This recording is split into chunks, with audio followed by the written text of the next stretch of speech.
So if you've got a suicidal person literally holding a gun to his or her head, you want to be able to say, well, what type of gun is it? Can you make it safe? Can you eject the magazine, rack the slide, take the rounds out, that kind of thing. And you can't do that if you don't know what they're holding. So it's really important to know at least some basics on what firearms are and what they do. On the ground as a mobile outreach person working for your state or your county government, and you enter a home where there's chaos, there's conflict, and there's firearms present, you want to know about what types of firearms are available so that you could possibly render them safe in that acute moment where you're on the front lines.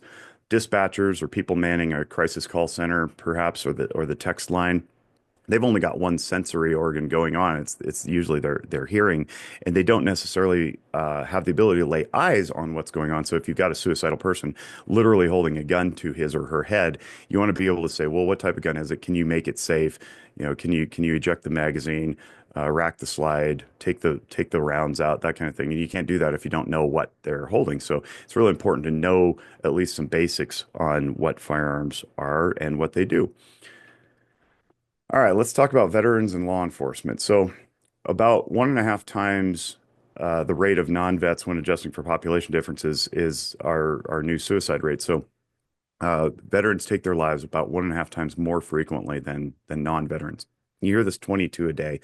It's really more like 18, but really, one is too many. So think back to that slide where there's 74 people per day in America taking their life with a firearm. 22 of those are veterans. That means the remaining balance of the other 52 are non-veterans. Here's something shocking. Since 2001, I just learned this a couple of weeks ago at SHOT Show in a presentation on suicide prevention. We've had 7,000 combat deaths for our U.S. military personnel. Also, since 2001, we've had 131,000 suicide deaths. Again, totally disproportionate to what we would expect, totally unacceptable. We have to do a better job. My bias, obviously, is we got to get these people in care and without fear of rights restriction. Then we look at law enforcement. We got police, fire, and EMS. We lump them all together. Since 2016, we now have more of those folks dying by suicide than they do in the line of duty. For whatever reason, in 2016, that flipped and it hasn't returned. This all comes from bluehelp.org if you want to check that out. Moving on. We have to talk a little bit about racial bias. I'm sorry. We will talk about racial bias, but we'll talk about language and some of the ways that we influence culture change. So, how we discuss firearms matters in the office too.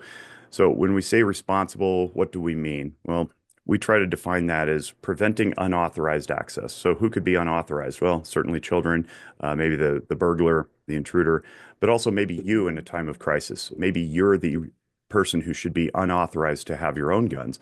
We don't want to say safe anymore because gun owners largely think they're the safest people on the planet because we preach safety all the time. But also, safe has become watered down and highly subjective. What does it really mean, one person to the next? You ask one guy, he says, "Yeah, I'm safe.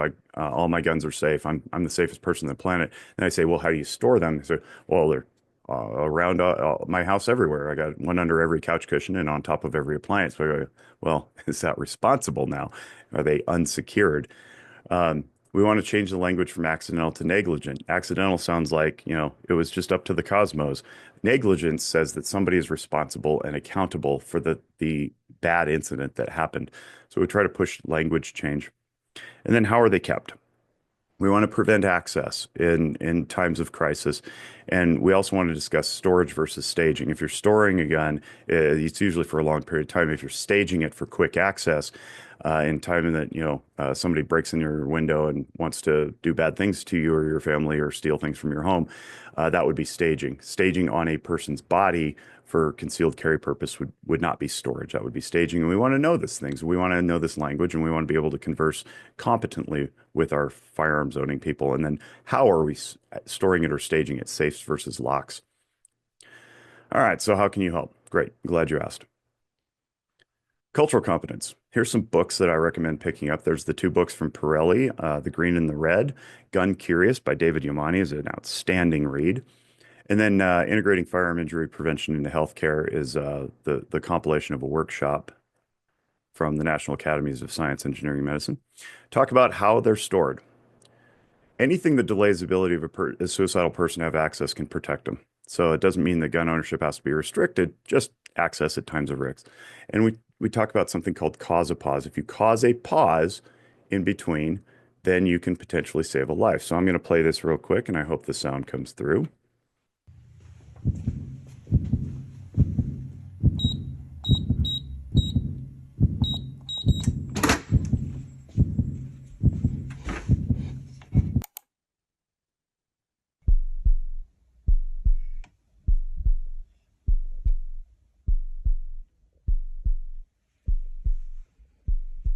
A pause can be physical, it can be mechanical, it can be like a locking device or a safe, or it can be psychological.